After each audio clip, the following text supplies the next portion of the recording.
Hi అండి, నమస్తే. Welcome back to our channel. టమాటాలతోటి ఎక్కువ రోజులు నిలవండి రైస్లోకి, టిఫిన్స్లోకి, ఇడ్లీ, దోశ ఏ టిఫిన్స్లోకైనా ఎంతో అద్భుతంగా ఉండే టమాటా నిలవ పచ్చడిని తయారు చేస్తున్నానండి ఈరోజు. ఈ పచ్చడి తయారు చేయడం కోసం నేను 1.5 కేజీ టమాటాలు తీసుకున్నాను. వీటిని శుభ్రంగా కడిగేసి పొడి బట్టతో తుడిచేసి గాలికి కాసేపు ఆరబెట్టుకున్నాను. ఇప్పుడు వీటిని అయితే ముక్కల కింద కట్ చేసుకుంటున్నానండి. నేను టీ స్ట్రైనర్ తీసుకున్నాను. దీనిలోకి గింజల్ని వడకట్టేసి తీసుకుంటాను అనమాట. ఇలా టమాటాలని హాఫ్కి కట్ చేసుకుని పైన తొడిమెలను తీసేసి ఇలా ముక్కల కింద కట్ చేసుకుని ఈ గింజలన్నిటినీ ఈ టీ స్ట్రైనర్లో ఇలా తీసేసుకుంటున్నాను. దీనివల్ల మనకి రసం అనేది కిందకి వచ్చేస్తుంది. ఈ గింజలు అనేవి మనం తీసేసుకోవచ్చు అనమాట. ఈ టమాటాలని చిన్నగా ముక్కల కింద కట్ చేసుకొని తీసుకోవాలండి. ఈ గింజలు అనేవి ఉంచడం తీసేయడం అనేది మీ ఇష్టము. నేనైతే ఒక్కొక్కసారి ఉంచుతాను, ఒక్కొక్కసారి తీసేస్తానండి. ఇవాళ నేను ఇలా గింజలు అయితే ఇలా వడకట్టేసి తీసుకుంటున్నాను. ఈ టమాటాలని ఇలా చిన్నగా ముక్కల కింద కట్ చేసేసుకోవాలి అన్నిటినీ కూడాను. ఈ టమాటాలు కట్ చేసేటప్పుడు ఈ టీ స్ట్రైనర్ అయినా ఈ గిన్నె అయినా కూడా అన్నీ పొడిగా ఉండేటట్టు చూసుకోవాలండి. తడి లేకుండా ఉండేటట్టు చూసుకోవాలి. అప్పుడే మనకి పచ్చడి ఎక్కువ రోజులు నిల్వ ఉంటుందన్నమాట. ఇవన్నీ కూడా శుభ్రంగా పొడిగా తుడి చేసుకుని తీసుకున్నాం అనమాట. గింజలన్నింటినీ పక్కకు తీసేసుకున్నాను. ఇప్పుడు ఈ గిన్నెని స్టవ్ మీద పెట్టుకున్నానండి. దీనిలోకి మనం చింతపండు వేసుకోవాలి. నేను 150 గ్రాముల వరకు చింతపండు తీసుకున్నానండి. ఈ చింతపండుని గింజలు, నార ఏమీ లేకుండా తీసేసుకుని ఇలా విడివిడిగా రెమ్మల కింద చేసుకుని వేసుకోవాలి. ఇప్పుడు ఇందులోకి 150 గ్రాముల వరకు ఉప్పు వేసుకుంటున్నానండి. ఇది మీ టేస్ట్కి తగ్గట్టు వేసుకోండి. ఈ ఉప్పు, చింతపండు వేసి ఈ ముక్కల్ని మనం ఉడికించుకోవాలి. పైకి కిందకి ఒకసారి ఇలా అంతా కలిపేసుకొని ఈ టమాటాలన్నీ మెత్తగా గుజ్జులాగా అయ్యేంత వరకు ఉడికించుకోవాలన్నమాట.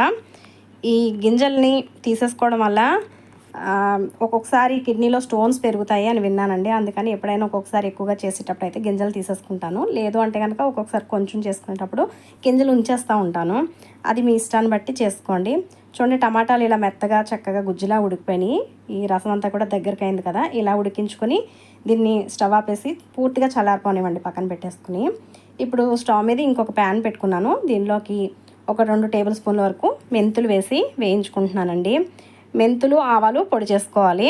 ముందు మెంతులు వేసి వేయించుకొని ఇవి కొంచెం చక్కగా దోరగా వేగిపోయిన తర్వాత ఇందులోకి ఒక 2 టేబుల్ స్పూన్లు ఆవాలు వేసుకొని వీటిని కూడా మరొక నిమిషం పాటు వేయించుకొని ఇవి చిటపట్లు ఆడేటప్పుడు స్టవ్ ఆపేసుకొని ఒక ప్లేట్లోకి తీసుకొని పక్కన పెట్టుకొని చల్లారబెట్టుకోండి. ఈ ఆవాలు, మెంతులు అనేవి ఒక్కొక్కళ్ళు ఒక్కొక్క అంటే కొలతలకి వేస్తారనమాట. నేనైతే 2 టేబుల్ స్పూన్ల ఆవాలు, 2 టేబుల్ స్పూన్లు మెంతులు వేసుకున్నాను. ఇవి పూర్తిగా వేగిన తర్వాత తీసి పక్కకు పెట్టుకుంటున్నానండి. ఇప్పుడైతే ఇదే ప్యాన్లోకి ఆయిల్ వేసుకున్నాను. ఒక 1/2 కిలో నూనె అయితే వేసాను. ఈ నూనె వేడైన తర్వాత నేను పల్లి ఆయిల్ తీసుకున్నాను. నూనె వేడైన తర్వాత ఇందులోకి 1 స్పూన్ ఆవాలు, 1 స్పూన్ జీలకర్ర వేసి వేయించుకొని ఒక గుప్పుడు వెల్లుల్లిపాయలు కూడా వేసుకుని వేయించుకొని కొద్దిగా ఎండుమిరపకాయ ముక్కలు, కొంచెం కరివేపాకు వేసి వేయించుకోవాలి. నేను ఈ పోపు తయారు చేసేటప్పుడు కరెంట్ పోయిందండి. అందుకే వీడియో కొంచెం మీకు ఇలా చీకటిగా కనిపిస్తుంది. ఈ పోపు వేగిన తర్వాత ఇందులోకి కొంచెం ఇంగువ కూడా వేసుకుని 1 నిమిషం వేయించేసుకుని స్టవ్ ఆపేసుకోండి. మనకి తాలింపు మాడిపోకుండా చక్కగా దోరగా వేయించుకోవాలండి. అప్పుడే పచ్చడికి టేస్ట్ బాగుంటుంది. తాలింపు చల్లారాలన్నమాట. పక్కన ఉంచుకుని ఈ లోపల నేను మిక్సీ జార్లోకి ఆవాలు, మెంతులు వేయించుకున్న వేసి పొడి కొట్టుకున్నాను. అందులోకి కొంచెం వెల్లుల్లిపాయలు కూడా వేసి పొడి కొట్టేసి పక్కకు పెట్టుకున్నాను. ఇప్పుడు ఇదే మిక్సీ జార్లోకి మనం ఉడికించుకున్న టమాటాలని కూడా వేసేసుకుని మెత్తగా పేస్ట్ కింద చేసుకుని తీసుకోవాలండి. నేను మొత్తం టమాటాలన్నీ పేస్ట్ చేసేసుకున్నాను. ఇప్పుడు ఇందులోకి పొడి కొట్టుకున్న ఆవాలు, మెంతులు పొడి, కారం ఒక 150 గ్రాముల వరకు కారం వేసుకుంటున్నాను. వేసి ఇదంతా కలిసేటట్టుగా బాగా కలుపుకోవాలి. మంచిగా కలవాలన్నమాట అంతా కూడాను. మీరు లేదు అనుకుంటే ఇదంతా కూడా మిక్సీ జార్లో వేసేసుకుని ఒకసారి మిక్సీ పట్టేసుకుని పెట్టుకోవచ్చు కూడాను. ఇదంతా చక్కగా కలిపేసాను కదండి. ఇప్పుడు ఇందులోకి మనం ముందుగా తాలింపు రెడీ చేసుకున్నాం కదా, ఆ తాలింపు వేసేసుకుని మొత్తం అంతా కలిసేటట్టుగా కలుపుకోవాలి.